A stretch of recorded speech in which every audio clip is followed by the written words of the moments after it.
Last വീഡിയോയിൽ നമ്മൾ react എന്തിനാണ് റിയാക്ട് എന്നുള്ളത് നമ്മൾ നോക്കി സിംപ്ലസ്റ്റ് ഫോമിൽ. നമ്മൾ ഒരു കമ്പാരിസൺ നോക്കി. നമ്മൾ HTML ജാവാസ്ക്രിപ്റ്റ് യൂസ് ചെയ്തിട്ട് നമ്മളൊരു കൗണ്ടർ ആപ്പ് ബിൽഡ് ചെയ്തതും റിയാക്റ്റീവ് യൂസ് ചെയ്തിട്ട് നമ്മളൊരു കൗണ്ടർ ആപ്പ് ബിൽഡ് ചെയ്തതും തമ്മിലൊരു കമ്പാരിസൺ നമുക്ക് നോക്കാം. അപ്പോൾ നമുക്ക് നോക്കി കാണാൻ പറ്റും. ഞാൻ സ്ക്രിപ്റ്റ് ടാഗിനകത്താണ് ജാവാസ്ക്രിപ്റ്റ് എഴുതിയിട്ടുള്ളത്. നമുക്കതെല്ലാം സെപ്പറേറ്റ് ജാവാസ്ക്രിപ്റ്റ് ഫയലായിട്ട് ചെയ്യാൻ പറ്റും. ബട്ട് ഇവിടെ സിംപ്ലിസിറ്റി വേണ്ടിയിട്ട് ഇങ്ങനെ ചെയ്തതാണ്.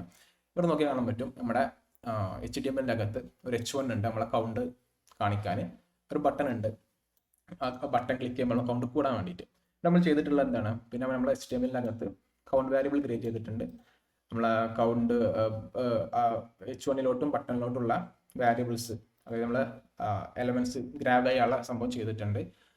അതിനുശേഷം നമ്മളെ ബട്ടണിലോട്ട് ഈവൻ ലിസണർ കൊടുത്തിട്ട് ക്ലിക്ക് ഇവന്റിൽ നമ്മളെ കൗണ്ട് ഇൻക്രിമെന്റ് ചെയ്തിട്ട് നമ്മൾ എന്ത് ചെയ്യാണ്, നമ്മളെ വാല്യൂ HTML ഇഞ്ചെക്ട് ചെയ്യാണ്. ഓക്കെ, കൗണ്ട് എലമെന്റിലെ ടെക്സ്റ്റ് കണ്ടന്റ് നമ്മൾ എന്ത് ചെയ്യാണ്, നമ്മൾ അപ്ഡേറ്റ് ചെയ്ത കൗണ്ടിലോട്ട് അപ്ഡേറ്റ് ചെയ്യണം. ഇത് ക്ലിക്ക് ചെയ്ത് കഴിഞ്ഞാൽ എന്താവും, നമ്മളെ വാല്യൂസ് അപ്ഡേറ്റ് ആവും. ഓക്കെ, ഇതാണ് നമ്മൾ ട്രഡീഷണൽ നമ്മളൊരു മെത്തേഡ്. ഓക്കെ, ഇതിപ്പോൾ കാണുമ്പോൾ തന്നെ ഇത് നോർമലായി തോന്നുന്നവർക്ക് ഇത് നോർമലായി തോന്നും. അതെല്ലാം റിയാക്ട് യൂസ് ചെയ്തിട്ട് ബാക്കി ഇത് ഓവർകില്ലായിട്ട് തോന്നും. ഓക്കെ, നമുക്ക് റിയാക്റ്റിൽ ഈ സെയിം സംഭവം നോക്കിയാലോ. അപ്പോൾ ഇവിടെ വന്നാൽ കാണാൻ പറ്റും എന്താണുള്ളത്. സിമ്പിൾ അല്ലേ, ഫസ്റ്റ് ടൈം കാണുന്നവർക്ക് സിമ്പിൾ ആവില്ല. ബട്ട് എന്താണ്, കോഡ് ബേസ് നോക്കുമ്പോൾ എന്താണ്, കുറച്ചും കൂടി മോഡുലർ ആണ്, വൃത്തിയുണ്ട്, റീഡബിൾ ആണ്. ഓക്കെ അല്ലേ. ഓക്കെ, ഇവിടെ എന്താ നടക്കുന്നതെന്ന് വെച്ച് കഴിഞ്ഞാൽ നമ്മൾ എന്ത് ചെയ്തിട്ടുണ്ട്, ഒരു പേജ് ഉണ്ട്.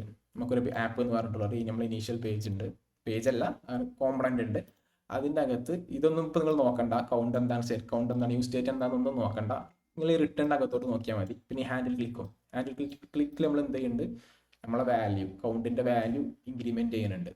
ഓക്കെ, അതുപോലെ നമ്മൾ റിട്ടേണിൻ്റെ അകത്ത് എന്തുണ്ട്, ആ ഡയറക്റ്റ് നമുക്ക് എന്ത് ചെയ്യാം, ആ കൗണ്ട് വാല്യൂ ഇവിടെ ആക്സസ് ചെയ്യാൻ പറ്റും. ഇവിടെ നമ്മൾ നോക്കിയാൽ കാണാം, നമ്മൾ ഇഞ്ചെക്ട് ചെയ്യാണ് ചെയ്യുന്നത്. നമ്മൾ ഇവിടുന്ന് അങ്ങോട്ട് കുത്തി കയറ്റിയാണ് സ്ക്രിപ്റ്റിലോട്ട് അകത്ത്. നമ്മൾ ആദ്യം നമ്മളെ ബട്ടൺ റെഫറൻസ് എടുത്ത് കൗണ്ട് എലമെന്റിന്റെ അടുത്തൊക്കെ ചെയ്തിട്ട് നമ്മൾ എന്ത് ചെയ്യാണ്, അതങ്ങോട്ട് ഇഞ്ചെക്ട് ചെയ്യാണ്. ഇവിടെ നമ്മൾ എന്ത് ചെയ്യാണ്, ഡയറക്റ്റ് നമ്മൾ JSX യൂസ് ചെയ്തിട്ട് നമ്മൾ റിയാക്റ്റീവ് വർക്ക് ചെയ്യുമ്പോൾ JSX അല്ലെങ്കിൽ ടൈപ്പ് സ്ക്രിപ്റ്റ് ആണെന്നുണ്ടെങ്കിൽ DSX ആണ് യൂസ് ചെയ്യൽ.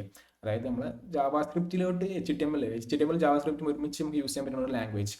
അങ്ങനെ കണ്ടാൽ മതി, JSX TSX ഒക്കെ. ഓക്കെ, പിന്നെ നമ്മൾ നേരെ ബട്ടൺ നമ്മളെ ഹാൻഡിൽ ക്ലിക്ക് കോൾ ചെയ്യാണ്. ഇവിടെ ക്ലിക്ക് ചെയ്ത് കഴിഞ്ഞാൽ അവിടെ ചെയ്ത് കഴിഞ്ഞാൽ എന്താകും, നമ്മളെ വാല്യൂ അപ്ഡേറ്റ് ആവും. സംഭവം നടക്കുന്ന രണ്ടും സെയിം ആണ്.